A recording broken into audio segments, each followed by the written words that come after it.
dan saudara yang terkasih di dalam Tuhan, selamat berjumpa kembali di dalam program pendalaman Alkitab. Setelah kita beberapa bulan vakum di tahun kemarin, kita akan mulai lagi program pendalaman Alkitab kita tahun 2021 ini. Saudara-saudara, kita akan memulai satu topik yang bagi saya sangat menarik, yaitu 7 perkataan Yesus akulah di dalam Injil Yohanes. Misalnya, akulah roti hidup, akulah terang dunia, akulah pintu, akulah gembala yang baik, akulah kebangkitan dan hidup, akulah jalan dan kebenaran dan hidup, akulah pokok anggur yang benar. Semuanya ada di dalam Injil Yohanes.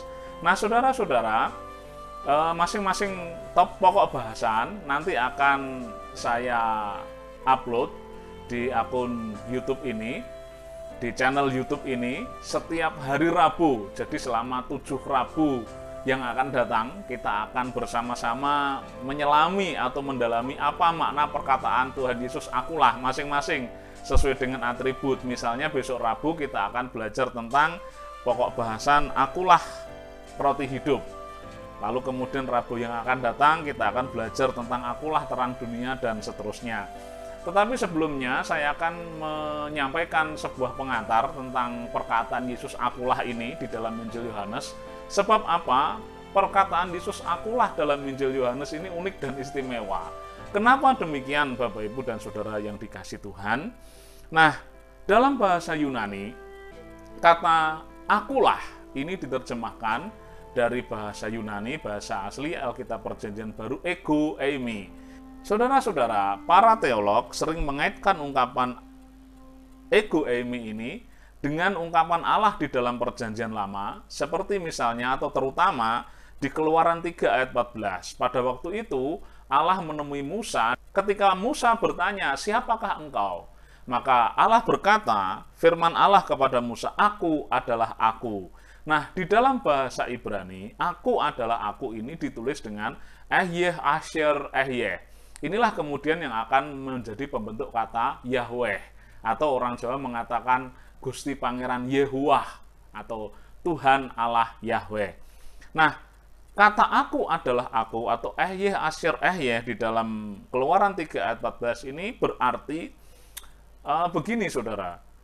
Allah ingin menunjukkan dirinya sebagai satu pribadi yang hadir, pribadi yang eksis, pribadi yang aktif, pribadi yang tidak pernah tidak ada. Allah yang eksis, yang selalu hadir, yang maha hadir, begitu, yang maha ada. Nah, jadi saudara-saudara, ketika Allah berkata kepada Musa, Ehyeh Asher Ehyeh, aku adalah aku, Allah sedang menunjukkan eksistensi kehadirannya kepada Musa untuk disampaikan kepada bangsa Israel. Nah, apa hubungannya dengan ego eimi? Ini menarik, sebab apa, saudara? Ada namanya Septuaginta. Apa itu? Septuaginta adalah Alkitab Perjanjian Lama yang diterjemahkan ke dalam bahasa Yunani. Kita tahu kitab suci Perjanjian Lama berasal dari bahasa Ibrani dan sebagian bahasa Aram. Nah, ini ada namanya Septuaginta, yaitu Alkitab Perjanjian Lama, gampangnya begitu, yang diterjemahkan ke dalam bahasa Yunani. Nah, kata Ehyeh Asher Ehyeh, aku adalah aku, yang dinyatakan Allah kepada Musa di dalam Septuaginta diterjemahkan dengan ego eimi. Nah, ini menarik sekali sebab Tuhan Yesus juga di dalam Perjanjian Baru menggunakan kata ego eimi ini untuk menunjukkan dirinya. Di bagian lain, misalnya di dalam kitab Yesaya atau tepatnya di pasal 46 ayat 4, Allah berkata begini kepada Yesaya, "Sampai masa tuamu, aku tetap dia."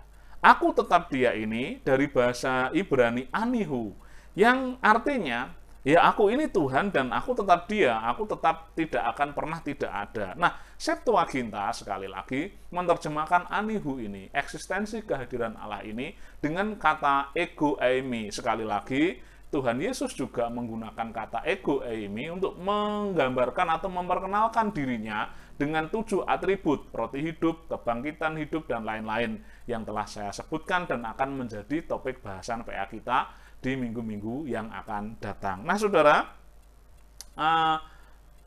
Kenapa ini menarik? Sebab begini, saudara. Nah, ada sesuatu yang tidak biasa di di di pernyataan Tuhan Yesus ini.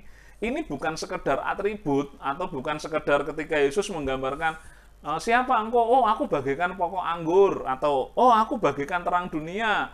Sama seperti ketika bertanya, kamu siapa? Aku ini si gembala sapi gitu. Nah, orang akan terus tahu bahwa kamu siapa? Oh, aku ini si gembala sapi, karena memang pekerjaan dan profesinya gembala sapi, dia profesional di situ. Nah, kata ego eimi, aku adalah misalnya pokok anggur yang benar, atau misalnya roti hidup, ini bukan sekedar menunjukkan bahwa oh, Yesus bagaikan roti hidup, Yesus bagaikan pokok anggur yang benar, bagaikan itu seperti digambarkan itu, tidak sekedar itu. Sebab apa, saudara? Kata ego eimi ini menunjukkan satu kuasa, menunjukkan satu eksistensi Yesus yang bahwa dia adalah yang ilahi yang datang dari Bapa. Kalau kita lihat Yohanes 1 ayat 1, pada mulanya adalah firman. Firman itu bersama-sama dengan Allah. Jadi ketika Yesus berkata ego eimi, aku adalah, dia sedang berkata bahwa aku ini pribadi yang ilahi. Aku ini bukan sesuatu yang biasa saja, bukan si gembala sapi atau bukan hanya sekedar si pokok anggur, tetapi aku ini adalah satu eksistensi yang hadir, yang maha kuasa, yang tidak pernah tidak ada. Maka ketika kemudian Tuhan Yesus menyatakan diri di dalam Yohanes 8 ayat 58, sebelum Abraham jadi, aku telah ada.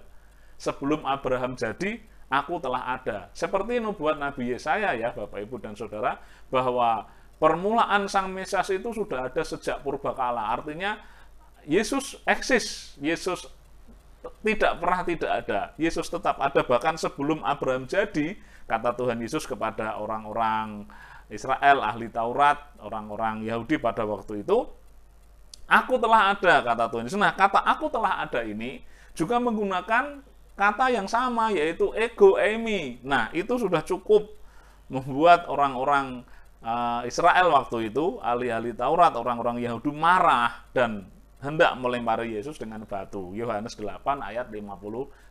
Kenapa demikian? Wah, ini ada orang yang menggunakan kata ego eimi. Ada orang yang mengatakan bahwa sebelum Abraham jadi, aku telah ada. Ini ego eimi, ini kan menunjukkan pribadi Allah, menunjukkan eksistensi kehadiran Allah kita. Ini ada orang yang berani-berani menggunakan ego eimi untuk dirinya sendiri. Wah, ini sebuah penistaan, ini sebuah penodaan agama, penistaan kepada Allah Yahweh kita. Nah, itu sebab mereka marah. Padahal maksud Yesus ya memang tidak menistakan, karena memang dia ingin menyatakan diri sebagai yang benar-benar datang dari Allah. Dia adalah Sang Firman yang menjadi manusia. Dia pada mulanya bersama-sama dengan Allah. Dia adalah yang ilahi yang sekarang menyatakan diri. Nah, ditambah dengan atribut-atribut yang ingin Tuhan sampaikan sesuai dengan konteks yang masing-masing. Roti hidup, pokok anggur yang benar, kebangkitan dan hidup, pintu, gembala yang baik, jalan dan kebenaran dan hidup, dan seterusnya yang sekali lagi akan kita bahas di minggu-minggu yang akan datang.